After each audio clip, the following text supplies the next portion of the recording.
thank you for joining me, Lisa. I've been a fan of your work for a while, and good that I can interview you about what you're seeing from the front lines of your work with men's mental health. So thank you for being here. Thank you so much for having me. I always see you on X and I'm like, hey. So this is great that we can communicate on here. Yeah, it's absolutely wonderful. So jump right in. I know that many of your followers and mine would know that you originally came to the men's mental health issue from the world of feminism. And a lot of cultural commentators on masculinity didn't go that way. They maybe came from other directions. What do you think the feminist framework got right in your view? And when did you start to feel like it didn't quite capture the whole picture on gender dynamics? Yeah, so I started as a feminist. So that's been clear in my story for a long time, but I focused on more international feminism globally in areas of the world that women and girls actually truly had fewer rights. I volunteered in Tanzania, in a village in Tanzania. I helped build the girls' dorm at a school that my brother helped build there.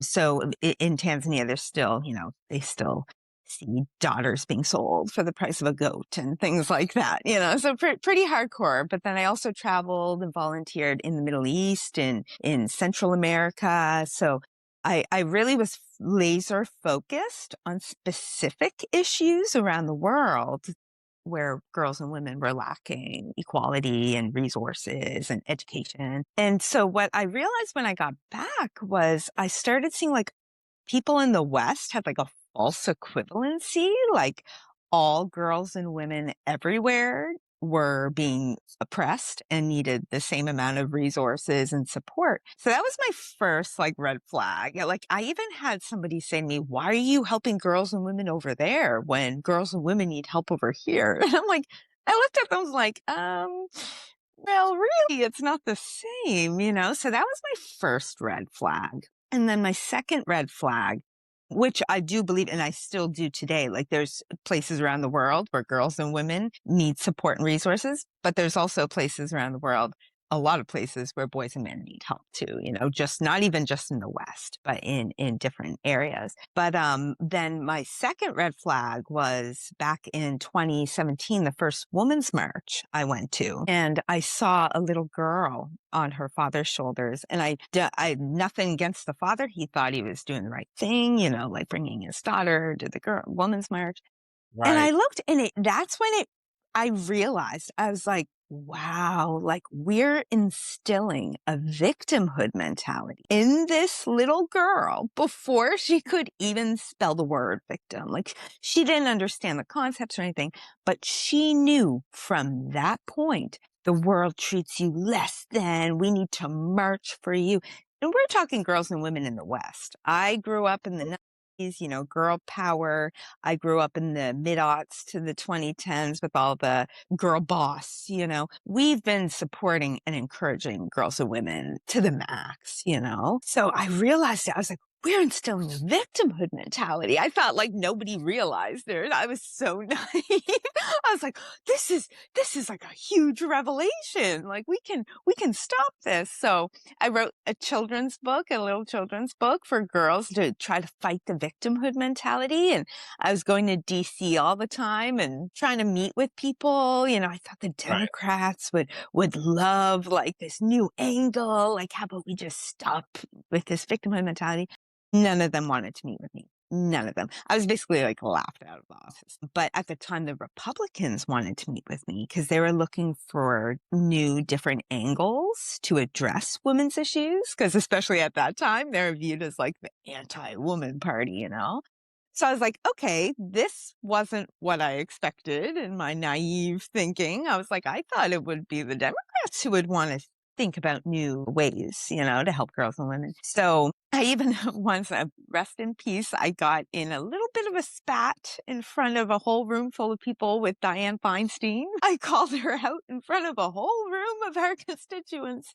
And I said, what are you truly doing for girls and women? And she looked at me with this look and she was like, what do you mean? And I was like, there was just millions of women marching in the streets. So what are you doing for them? Like I was implying they were using women for votes. And she got all flustered and told me to take my seat. And she was like, you can take your seat now. And I walked back to my chair, and the guy that was sitting next to me leaned in me and he goes, oh my, do you have balls to do something like that? To call her out in front of everybody. But then right after, a bunch of people came up to be like, wow, that was good. And this father with his two daughters came up and he said, I am so happy they got to see you do something like that, because I realized right then, like, wow, they're using women for votes. They don't care about real female empowerment. Like they're going to continue pushing this female victimhood mentality, which I believe is destroying everything. So then it was John McCain's staff member who was like, "We love what you're doing for girls and women, but you might want to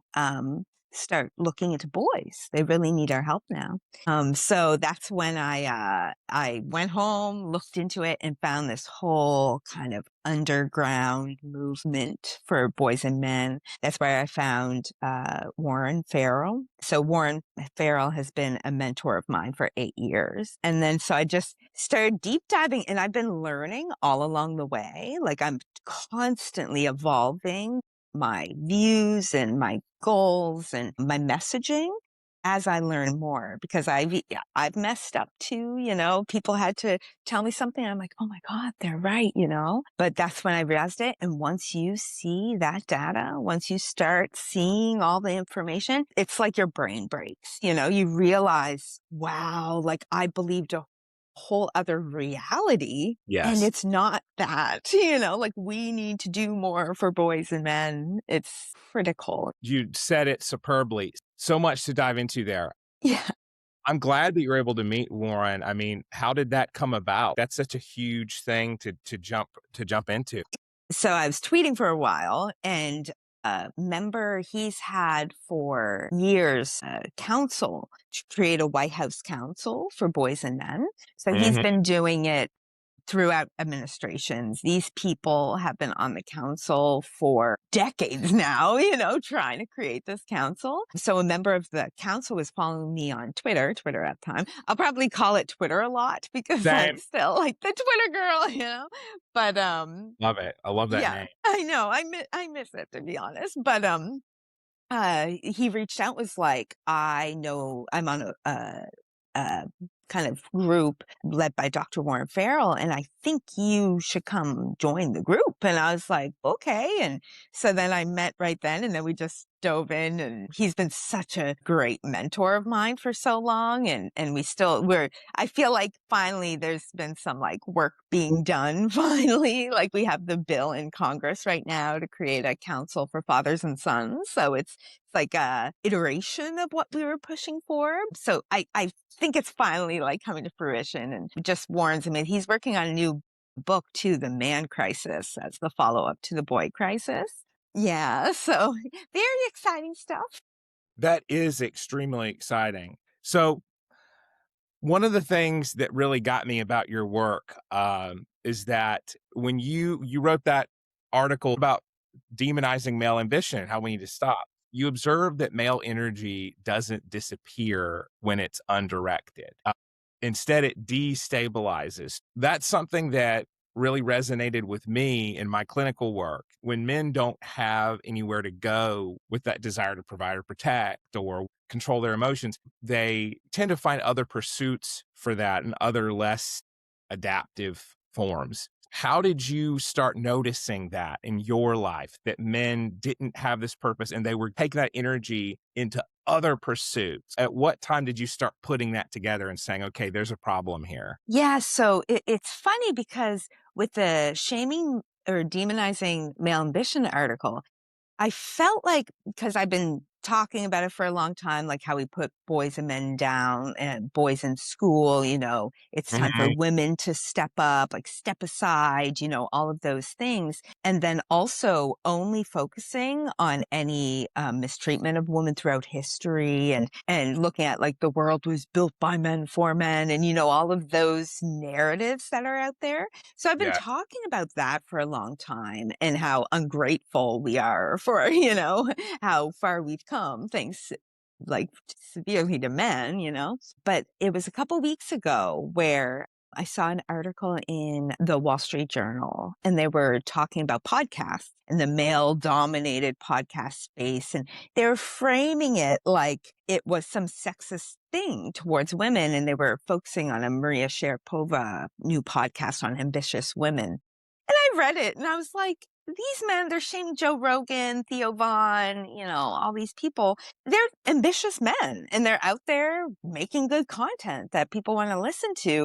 Why are we shaming that as sexism, And then that's when I realized, like, we aren't really talking, we are talking about like how men have to step aside and this and that, but we aren't really focusing on that idea that from a young age, boys in schools are being taught that their ambition is bad. Like they shouldn't strive to succeed because it's a woman's turn. So then I just did a deep dive. I pulled some quotes. I've talked about Nikola Tesla for a long time because I don't know if you've ever seen it, but he had some very, very interesting views on the relationship between men and women.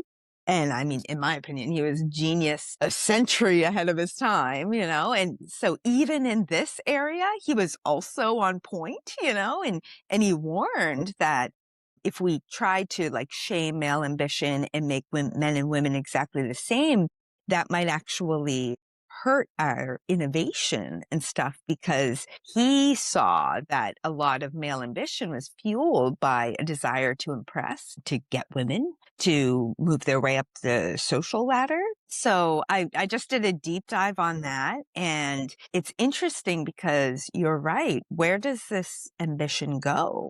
Where if we keep shaming them, saying basically male ambition's bad and we need to make space for female ambition, where is this going? Like, where does this go? Is this ambition going into maybe video games? Like, are they trying to excel? I was talking to a friend yesterday and her boyfriend plays a lot of video games, and which is fine. I support a healthy amount of video game play and stuff like that. I think it's good for bonding and male spaces and stuff like that. But there's also a level of like, if you put all your ambition and motivation and your strive to succeed into something like a video game, is that where it's getting redirected now? Like into different avenues, and it's not going towards society itself, which could progress us forward, You remind me, this is very interesting because we can look at things like sports and say, sports, when done well, I don't care, swimming, soccer, football without the CTE, preferably, whatever it is, approximates that male need to burn off energy, which you've written about, like men needing recess, boys, men need to, God knows. Yeah, I know. Men have energy to burn off. So with sports, you have the fighting and winning instinct that they can pursue. You have physical fitness and healthy exhaustion, feeling of accomplishment. You have team bonding dynamics. So that's as close to kind of our evolutionary background and our optimal state. Again, when done well and not when added all these super addictive elements, because there's this concept of a super stimulus or an exaggerated artificial version of a natural stimulus. So we love sweetness as human beings. Okay, fruit, naturally occurring foods, but then you have sugar saturated foods that we've got now that are a super stimulus that addicts us to this new hypercharged version of something. Video games, super gamified, competitive stimuli that don't always add to your ability to earn money, provide for partner, or climb a status hierarchy as a male, unless you're a sports person, which can be a in the sky thing for a lot of guys, but a lot of them aren't going to do it. It becomes a rationalization. Exactly. So then it's like, okay, well, this is hurting our progress, because this amount of male ambition, where could let's put it this way, where would we be if over the last couple decades, we weren't shaming male ambition? We were giving boys the resources and support. We could be living on the moon by now, but we've been suppressing it. So it might have actually really slowed us down, even though it seems like we've progressed very quickly, which we have. But I kind of think like, how far could we have progressed if we supported male ambition and supported our boys and men. I think things could be completely different right now. So, yeah, it's interesting. I think one of the problems that we have in gender relations now is it's a problem of understanding psychology. This is something I've tried to get out there in the public sphere, and I'd love to hear your thoughts on it, is men aren't born confident. And so I think there's a cultural misconception that women have to be taught confidence. Boys and men are naturally born that way. It needs to be tamped down. But that maybe some males are more predisposed from their temperament and testosterone cocktail together to just go through and develop confidence at a superb level. But many aren't, especially now where you're not taught go for the gold, constantly be trying to shine and find your thing that you can bask in the sun with. But we know that with female attraction, confidence, determination, decisiveness, choosing what restaurant, Yeah. all of these Yeah. things are still attractive to women, and you can find it. I don't care if you're conservative or liberal, you will find women talking about why can't men get it together and lead. Yeah. So Yeah. men have to know when to lead, but they're not supposed to practice it. You have to practice this. I don't know if that bears out with what you've seen. Like, you're supposed to turn confidence on command as a man, but it doesn't work that way. You have to keep practicing that to get that up. Exactly. A couple months ago, I wrote a tweet about being capable and Mhm. believing you're capable. And it's almost different than confidence. Like, a Love lot that. of people don't know what they're capable of until they're Mhm. confronted with something. But something, one, just my own personal experiences, and that I speak about with a lot of women, is they love a man who's capable. If something goes down, they're capable of handling it. And it's like, we aren't teaching that to young men. Like, and it's pretty simple. So the tweet that I wrote was like, you can do this for yourself by just waking up every day and being like, you are capable. You're capable, and almost imagining scenarios and how you would react in that scenario. I remember there's this journalist that I really liked, and his wife was pregnant and she went into labor. So they were trying to get her to the hospital, and they like got an ambulance. And it was like the baby was coming down, and he's like, okay, rolling up my sleeves. Guess I got to deliver this baby. And he's not a doctor. He's a journalist. And he did it, and he handled the whole situation.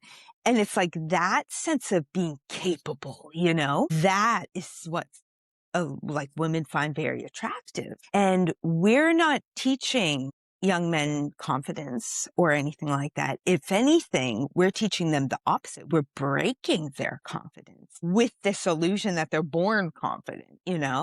So that to me is something like as a cultural narrative, we need to break. Like, boys and men aren't just born confident. And then as an individual, like young men, if they feel like, oh, they don't know how to approach women and stuff like that, work on your belief of being capable. That energy that comes off of you of being capable, a little different than feeling confident, but capable. That energy will exude off of you. I feel like that energy is something that women get attracted to.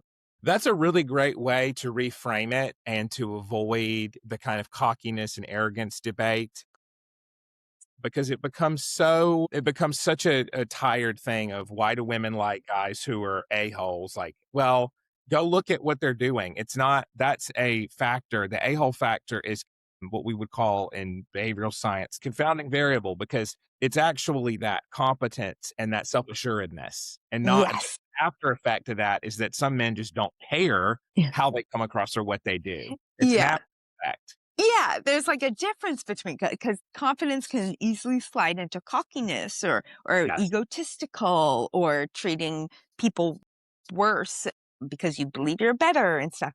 But feeling like you're capable is something completely different. It's the same but different. So yeah, I think that's a good place to start. That's brilliant. Just a simple reframe that gets rid of the baggage of another term. I'm a huge Mhm. fan of that. Yeah.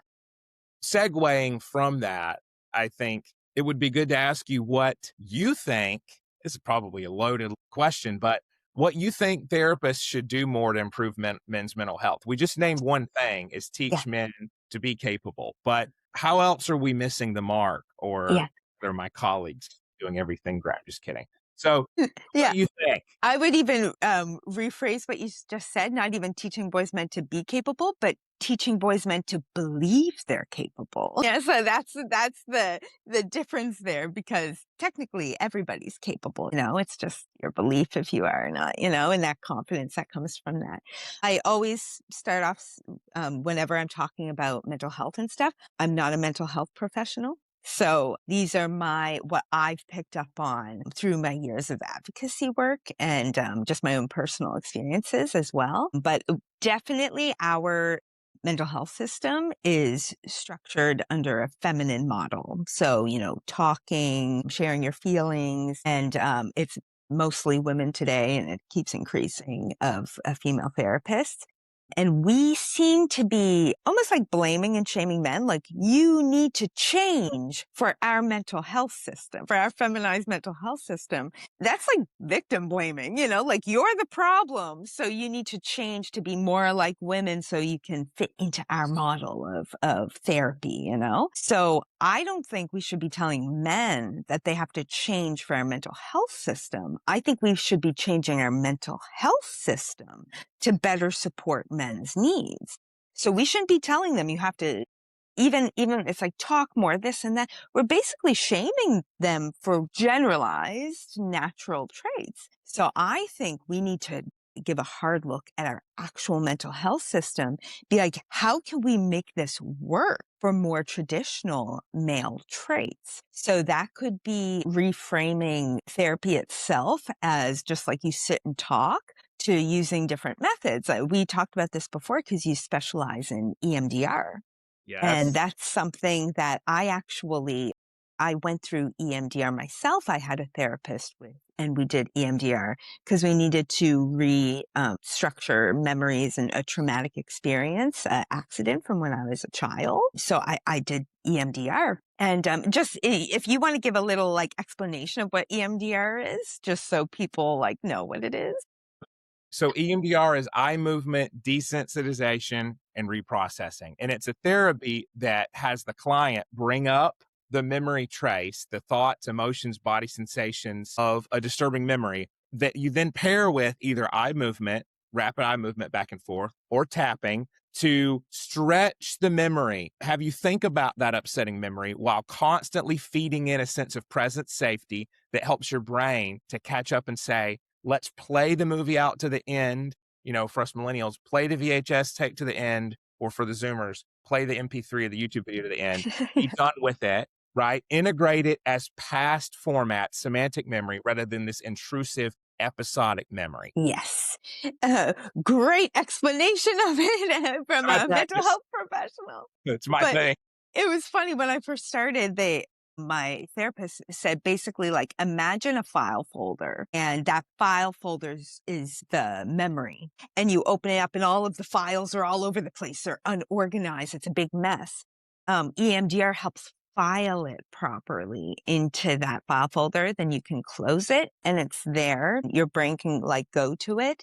And it doesn't rush back those feelings as if you're still locked into that traumatic experience.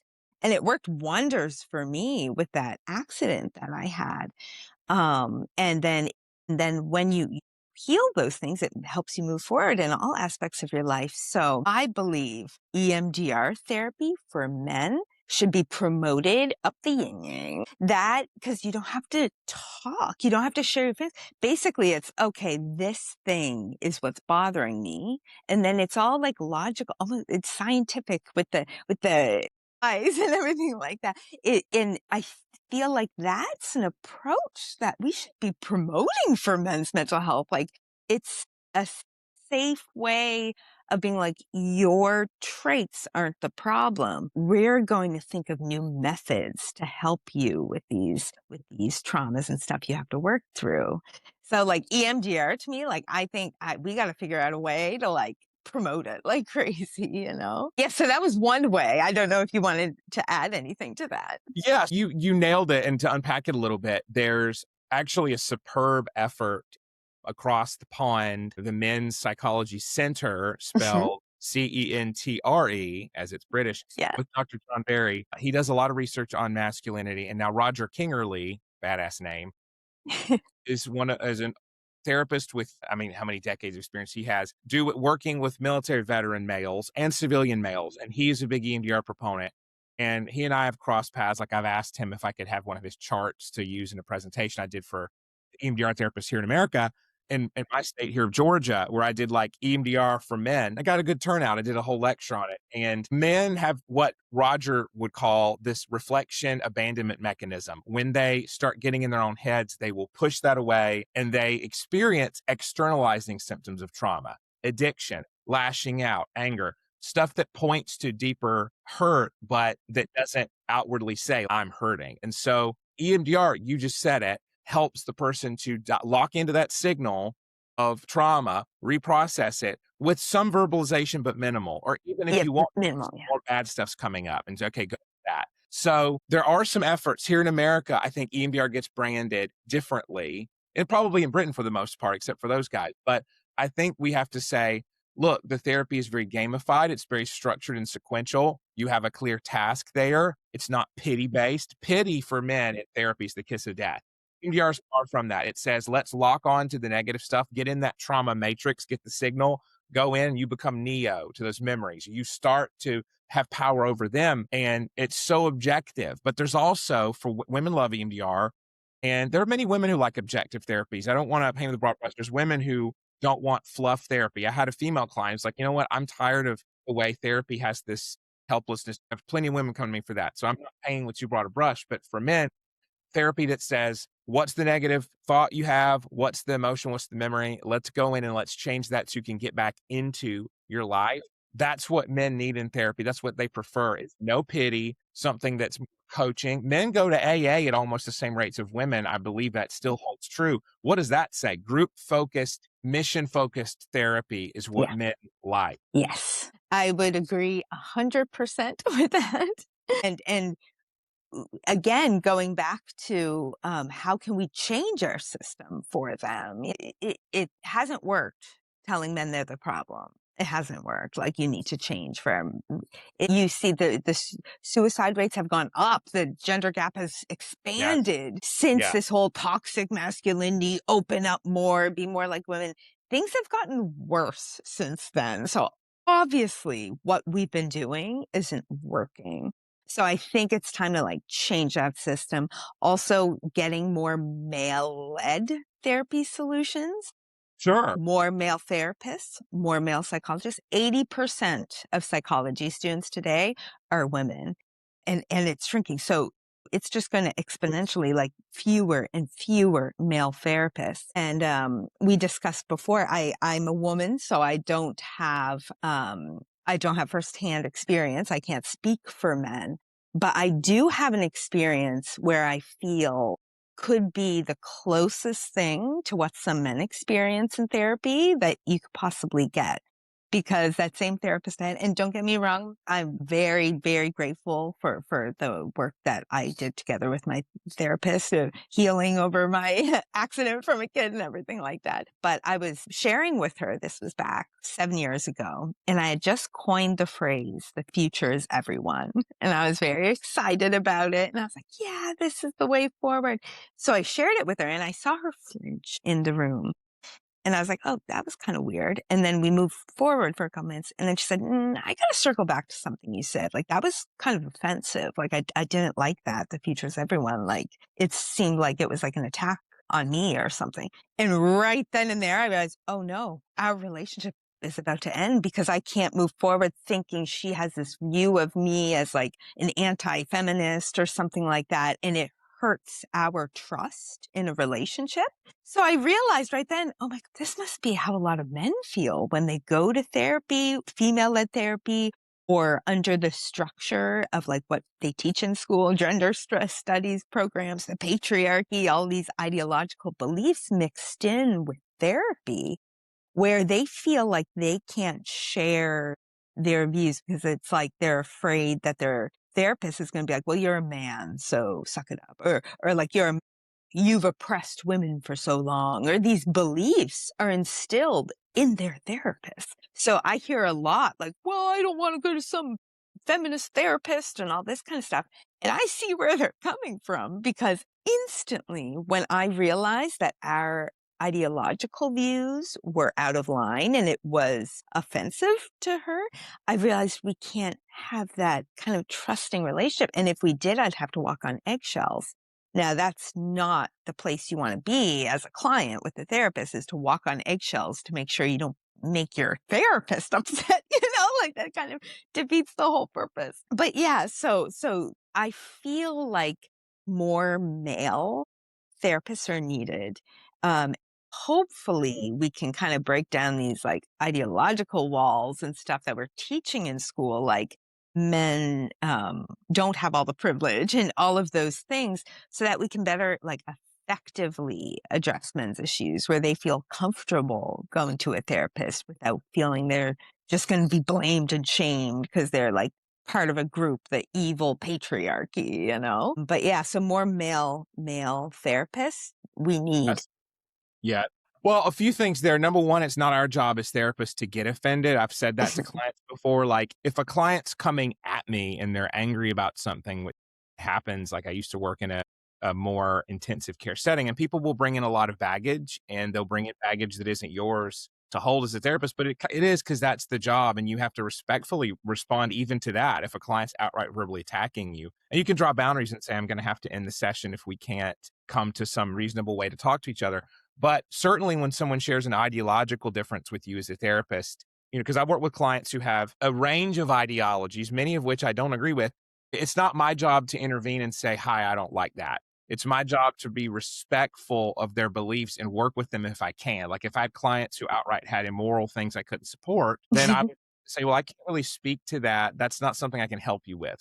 But that's very rare, number one. And number two, it's always about the client needs. It's not about our needs or comfort as a therapist. And so when you told me that, I'm just thinking, how can you be offended at the future belongs, the future is? Everyone. That's very telling that you're reading into that to say, well, you're really meaning that women don't deserve anything. And that's Yeah, completely, as a therapist, a cognitive error. That's a exactly. bait and switch. Not a one-to-one meaning. Yeah, exactly. Like that's probably the most ironic thing of all, is it's the future is everyone.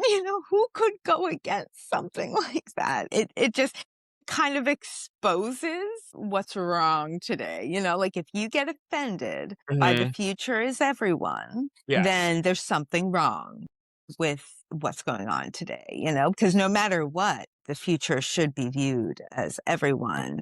And I would be more concerned with the damage that the future is female has done over the past few decades on boys and men, like where's their place in the world? I always think about like a 5-year-old boy walking and seeing the future is female mugs and Target, you know what I mean? Like, what does that do to a 5-year-old boy? Oh, well, I guess I have no future. I wrote out a tweet before. And I was like, I was just saw like somebody wearing a shirt that said the future is male, and like what would happen if a little girl saw that and blah, blah, blah. I was like, oh, wait, never mind. It said the future is female. Carry on, like, because it's like if you imagined a little girl seeing the future is male over calendars and t-shirts and mugs, you would be like, wow, that's bad. We should not be, little girls should not see something like that. But then everybody's like, oh, well, when it comes to boys, the hypocrisy drives me crazy, and how people can't see that, especially the same people who argue how dangerous language is, like they feel like manhole is, that could make little girls think they can't be going into a manhole. So it has to be like a people hole or human hole or whatever. And it's like, come on, like that to them is a big no, like danger zone. But the future is female. And then the new one that's coming out, I don't know if you saw this, because I feel like people are really catching on, like the future is female has gotten a lot of hate. So the UN and stuff has been putting out girls are our future. So they changed it a little bit, but to like update the message, and it's the same message. It's like, so little boys aren't our future. Like, what are you trying to say here? I thought it was for everyone, Yeah. equality. I think there's two big myths that are in the culture now because I've been watching this for about the past 10 years. So, for one, the one is like the belief in innate male confidence. And number two would be that if you tell men they deserve anything, they will violently take it like Vikings. Most women, if you say you deserve a partner and to be a mother, if you want it, key provision, if you want that, people wouldn't bat an eye at that. But if you say that a man deserves to work an honest day's job, find a wife, I think many people would recoil because they would have the response people did when a certain psychologist from Canada who became very famous said in monogamy. Because people say, well, what do you mean? So the problem is a lot of the work that men put in, for better or worse, is to impress women. And I'm not making that up. We have to work with the facts and see what to do about that. As you said, I'm preaching in the choir here, so I won't do that. But for our audience, a lot of male ingenuity and a lot of male inspiration from poetry in the ancient days to technology in the current days is very based on status and acclaim, and that's what's rewarded. And so we know a lot of women statistics. Again, I'm not leaning on this. I didn't invent. Women usually prefer a man who makes more than them. I didn't that. Go look at the data. Anybody who doesn't believe. So I how do wrote that. I don't know if you saw like one of my last Substack pieces on expectations for thee, but not for me. About it, research shows that as we've shamed and blamed men to change their expectations for women for decades, research shows that women still, they hold on to a lot of those traditional expectations for men, but we don't shame and blame them. That's a woman who knows her worth. Like, that's how we frame it, like, well, if she wants somebody has more education than her and is more successful, that's just her knowing her worth. So da da da. But then you say, younger men are traveling overseas to meet somebody because they don't like the way women are in the West, and they're reaffirming horrible gender norms. That's bad. That's bad for bro? society. Yeah, the passport bro. Yeah, so I wrote that in the expectations article. The Economist, they did an article and a podcast on this, and they were basically saying, like, this is bad. Men are bad. They should not be doing this because they're reinforcing traditional gender roles. And it's like, when are you going to do an article and podcast on how research shows the more educated and professionally successful a woman is, the more she desires someone who has more education and makes more money than her? When are you going to call that out? So there's definitely this like mismatch of expectations that people aren't holding women accountable for. So that's what okay. Anytime you have a mismatch in your belief system or your beliefs in your actions, that cognitive dissonance, you're not going to do that well. Whether you're in one organism, like someone who denies that their trauma is impacting them, but that childhood self state, those memories of child abuse come up and freeze you in place or cause you to be angry at family. You have to address that. You have to look at, what am I saying about how I feel and am living? And how am I actually functioning? That's on an individual level. On a societal level, what do we say about each gender that is practical and doable, and how does it relate, like a programming language, to the other? How do all the terms relate? If you don't have a relation to them and there's conflicts, it's conflictual or contradictory, the program won't run. If you have expectations that one gender needs to do something, men need to be ambitious when it's time to get married and provide, but another expectation that until that point, they need to not be ambitious, that's confliction. That's what men are hearing. They're hearing, once you hit about 20, make $1 million. But until, shut up. So Yeah, step aside. That's why I keep saying we've been telling men to open up and shut up at the same time. And we've yeah. been telling men to step up and step aside at the same time. Like, no wonder why they're so confused, young men. I'm confused. Like, how do they do both of those things at the same time? And these are the cultural messages being jammed down to them, And it's like, this isn't fair. One thing I would say about that, you're completely right. Now let's get a little controversial because I'm going to say something. Men aren't sometimes doing that much to help themselves. So let me explain. Men need to learn that socialization is not just to get a date. You got to build up your male friendships, because up until the mid 20th, even beyond maybe the late 20th century, dudes hung out with each other. They did watch the Flintstones, watch the Honeymooners, watch something from before the year 2000. Men had same-sex friendships. That's gone the way of the dodo. There's this view now that that takes away from the family. If you see men's Bible studies, a lot of them start at 7 a.m. Women's Bible studies run anywhere from morning to evening. So you have a sort of moratorium on male spaces where they can have that friendship where if they have a breakup, they're not basically They have a feeling safety net.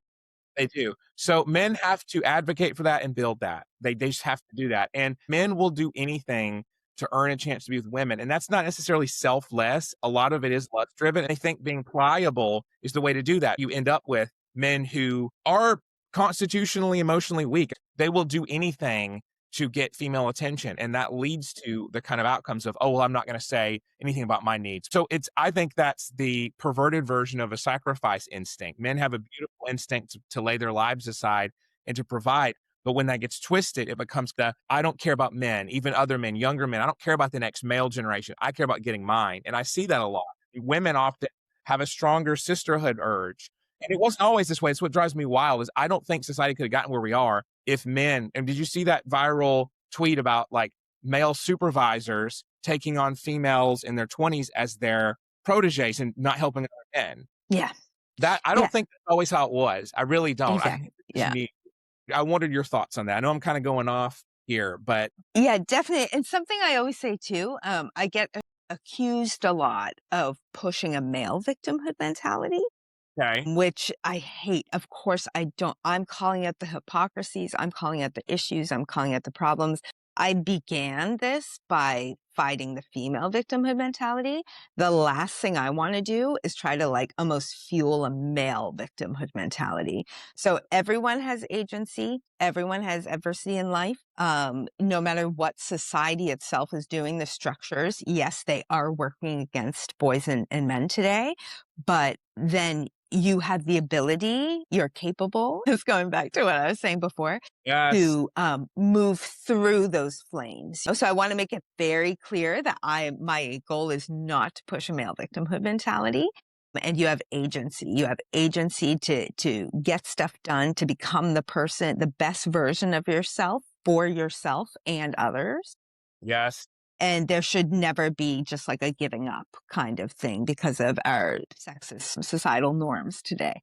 So first I wanted to just make that very clear because that's the last thing I want to do is fuel male victimhood mentality. But definitely I see like there's areas where men, could take agency. Friend groups is so important to me. Like the lack of the appreciation of male only spaces. They've basically disappeared. I posted a couple months ago a chart. I should probably take that one out again. I think I'm going to do one of my next articles on this because it shows that liberal women are the least likely to say that male only spaces are a positive thing for society.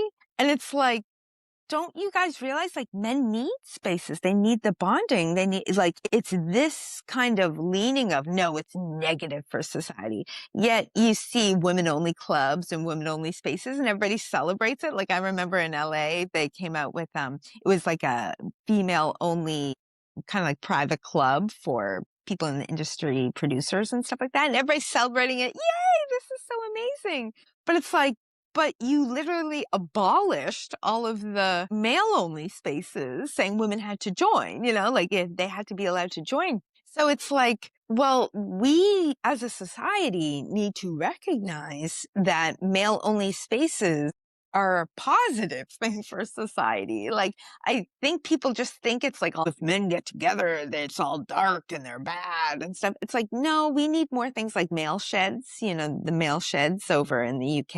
It's like, but they're trying to bombard them with women now, saying that they shouldn't be excluded. It's like, just let men have their spaces and their time together, their bonding. My boyfriend, he worked out every morning with a group of guys. They would wake up at like 6 a.m. All meet up at one of their friends' houses. He had a gym set up. And even when they're there, they weren't that serious. Like they were serious about working out, but it was like a bonding thing for all of them to start their day, feel good about themselves, and have that man time together. Not once did I ever think of intruding there. It was like I would always be like, But the other girlfriends of the guys, like, one showed up and was like, "Well, she wanted to work out too." And then my boyfriend was, like, so mad, like, "Why would she think it was okay for her to just come? That's our time together," you know? And then another one came and wanted to see what they were doing and stuff like that. So they were suspicious of this male-only time that him and his friends were having. And it's like, we need more women to tell women, let them do their thing. Let them have those male spaces. They're not doing anything bad at 6 in the morning. They're just working out with their friends and picking on each other. So, like, let them have that time before they start their hard day filled with challenges, you know? I think, like, just societally, we need to really support male only spaces. And then women need to tell other women, you need to individually support all male spaces for your partners, for your friends, and not intrude, you know? So with all male spaces, I think we need to brand them differently because it's a Rorschach test until we get really specific. So if you put how positive are male only spaces for society, because that's what you said, it's a great way of putting it, that it's probably what was there on the form. That's going to sound like men in some runaway, rah, masculine testosterone Yeah. show success. Bachelor parties or Yeah. something like Now, that. Yeah. reframing it, how important do you think it is for men to have supportive friendship groups of just men? Ooh, okay. So I would argue, like, for one, you don't have to worry that he's cheating. Did you see that SNL skit, the man park instead of dog park? No, I didn't. Davidson and some others, it was like women who are exhausted with being their man, A, either, like, man keeping yeah, thing man that they're keeping. trying to make? They're like, Okay. hey, we're gonna I'll have take to look up this skit. it's really good, but it's from the female perspective, and it makes the argument like, yo, men need to learn to talk to each other. And so we're there. That was from a few years ago. It's very recent and it's SNL. So that's a good benchmark for the readiness of the conversation, right? We're there. So men got to do it. And when you say male only spaces, it's not, let's not say it's the Illuminati, right? It's not the Bilderberg group. We're talking about dudes meeting for bowling or to get Yeah. their pump on at the, Yes. Yeah. so that's what Yeah. we have to have, and it's not healthy for anyone to have a problem with that. Now, girls' nights, I'm in favor of women having that. Now, I know some guys, especially manosphere, are going to say that's always cheating with 5 men. Hey, listen, I think everybody needs a time to reset and to rebuild positive gender specific friend groups and Support system. yeah, Yeah. support system 100%. And then one thing, since we dabbed into man keeping, I've been a very vocal opponent since the beginning of this term. Like, as soon as it came out of from the woman from Stanford, before anybody wrote, I wrote about it, and I was like, "This is horrible. How are we framing like women helping support their men's mental health as a burden and calling it man keeping?" I was like, this is bad. And then the New York Times put out their article on it and it spread like wildfire. Everybody was talking about it. We can talk about what's going on, like, and that this is a lot, but as somebody who's experienced 2 different relationships where I did have to do what they would call man keeping, even though I view it as a loving thing that women can do in relationships, like, I think it's a good thing. And if anything, I believe what we should be doing is providing women with more information and more support on how they can support their partner in a very loving, compassionate way, not calling it a burden, because I know that myself, I wish I had more resources because I'm not a trained therapist or anything. So, like, for example, an ex-boyfriend of mine, he was an alcoholic and he had addiction issues. And Okay. I didn't quite understand, like, I didn't understand at the time that it was masking, like he was self-medicating. And so I tried to get him a nutritionist, thinking, oh, well, it's more of a health thing. So he did go see the nutritionist and he did well, but then he felt that there's a lot there, you know? He unfortunately, a few years ago, passed away in an actual very horrific accident. So I feel like today that's one of the things that drives me because I feel like if I had more awareness of how men deal with things, I might have been able to get him the help he truly needed. back then. You know what I mean? So, and I mean, it's not my fault. I'm not saying that at all. We had broken up at the time, but we were still very close friends.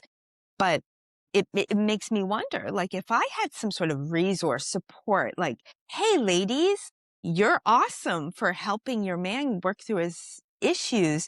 Here's resources for you to know what to do, know what to say." If I knew that addiction issues was mostly self-medicating and stuff like that, then I would have probably directed him somewhere other than a nutritionist, you know what I mean? But then I have another boyfriend, and when you're trying to figure out what to do, what to say, what to support, what not to say, those things, there's no place for women to go to look that up. So how about we take the energy that we're putting into coming up with terms like man keeping and saying it's a burden on women, we put that energy into creating something to help women help their men. You know what I mean? It's a great I way. know I would have benefited from it. So, Yes, absolutely. I'm big into cinema therapy and film therapy. And there's a movie called The Northman that came out a few years ago by that director Eggers. It's very good. 2022, it came out. It was extremely well done. Robert Eggers, he's the guy that also did Nosferatu. So another gender relations movie. But with The Northman, there's a disenfranchised Viking prince, and he goes on a mission to avenge his father, and he meets a female character who provides tactical wisdom and her sorceress abilities, which could be metaphorically construed as feminine abilities, to augment his masculine abilities. They make a pact, they respect each other, they feed off of each other's strengths because she wants to escape this abusive tribe. He wants to defeat it to reclaim his father's mantle. It's a beautiful commingling of the masculine and feminine with uh-huh. respect for both. I mean, it's a little gory and it's kind of on the horror suspense side. So your mouth I'll is have to very, watch it. I'll have to watch it. It sounds right up my alley. oh man, horror movies as metaphor for trauma, huge benefit if you can stomach it. There's a lot of wisdom in that for people. But of course, for the ladies, for the eye candy, Alexander Skarsgård, who played, Eric in True Blood. Yes, I know that. Yes, I met him once before. How did that happen? That's kind of cool. True store. Okay, that's amazing. So basically, though, it's a beautiful tale of how the masculine and femininity can get along, and that doesn't mean that we don't have cases where women need to be breadwinner and men are stay-at-home husbands, or that women always have to be stay-at-home. Doesn't mean that at all. It means what is it? You made me think of it just because she was able to see his trauma, hear his trauma, see him, work alongside him, not pity, but collaboration. Yeah, and Right. not feel like a victim because they had different strengths. Exactly. So that's so important to recognize. It doesn't mean, I love your quote, like male success is not female failure. That's a fallacy to think otherwise. And Mm-hmm. so with male addiction masking trauma very often, we just have to, as therapists, pick up that mantle and say, we need to be giving better wisdom on that. We need to be telling people that the men in their lives, if they're withdrawing from life and being angry and hard to reach, there might be reasons for that. And that we therapists, look, we need to be better marketers and PR people because I'm sorry, that's part of the job now. We can't just rest on our laurels. You got to be able to explain this stuff in a way that reaches men. We just have to. That's Well, I that's think what you're doing is great, like having podcasts, having people on talking, brainstorming, like we need to be brainstorming right now. We just literally within this hour, we just listed a bunch of different ways that we could support men's mental health, a bunch of ways we could support women supporting men's mental health. And why don't we have more of these conversations out there? I don't get it, So good for you. Good for you for doing these podcasts. well, I think we have to keep it entertaining. I mean, to read, you have to package it a certain way. And so lots of humor, that's one of my coping skills. Mm-hmm. Lots of making it understandable to people because sometimes therapists are like the professors who they don't know how to teach. They need to teach it to where people are. Use terms that avoid jargon. Use metaphor. Right? With EMDR, explain it in ways that make sense to people. So Yeah. I think that's where the messaging gets lost. And again, calling out men. Some men are so annoyed, and I mean, understandably and not. I think bitterness, whoever you are out there, is not something to embrace because you close off. That men close off and self harm instead of accepting help, and we can't do that. So the men who Yeah. say therapy is all bad. Well, what if I told you therapy helps you get over your approach anxiety and your inferiority so that you can talk to women? What if I told you even your help with that? What if you opened your mind and listened to what desensitizing your trauma actually can do Mhm. for you, not Yeah. to die to yourself and become a doormat, but Yeah. that's what they have in their mind is that's false Yes. perception of therapy. So we're Yeah. not reaching the people who love the manosphere because they think therapy is a psyop to make them have less success with Yes. women. And them. Right. And it's not, it's to make you stronger. It's to heal from, it doesn't matter who you are. We all have traumas from childhood. It's just human nature. You can restructure that and be a confident, capable person who really that can help you succeed in the world. So I think there's a lot that needs to be done with just reframing what therapy for men is, you know? I am on it, and I know some others are. Okay. Great segue here. You rightfully said all that we talked about in the hour. It's very rich. I mean, we're both mile a minute here. I love it. Yeah. Very. So to cap it off, what are you working on now? What do you want to leave our audiences with? If you could share, if there's anything about gender relations or men's needs or intervention or projects coming up, please feel free to stage and let us know. Well, one of my biggest things right now is we actually have a bill to create a federal office for men's health. It's in Congress right now, so we're pushing it. Like, and there's so many different organizations, health organizations are backing it up and supporting it. Um, so the AMA, everybody. So it's looking good. And right now, I talk about it a lot, but we have 8 federal offices of health for women, 0 for men, even with all these mental health issues we need to address. And then their health is actually weaker than women's today. So we need a federal office of men's health. Like I know a lot of people, because I get a lot of people from one side saying, no more government, this and that. But when we're talking about research, resources, stuff like that for health, this is very important. And if we do want to focus on no more government, maybe we should take a look at our 8 offices for women's health. Is that over excessive? Should we maybe bring it to, 4 offices? We'll start with 1 office of health for men, and I think this is something that can benefit the people. And if we have a government, this is the top thing the government should be doing is trying to make us live longer and healthier, more productive lives. So definitely this bill that's in Congress right now, I'm working on an article right now on it, and we're just promoting it. Very exciting stuff. So that's something I'm working on right now. And then I'm also getting out into the public a little bit more. I think it's important. I kind of hid behind a curtain for a long time, but I think it's important for more women to see women out there speaking about this.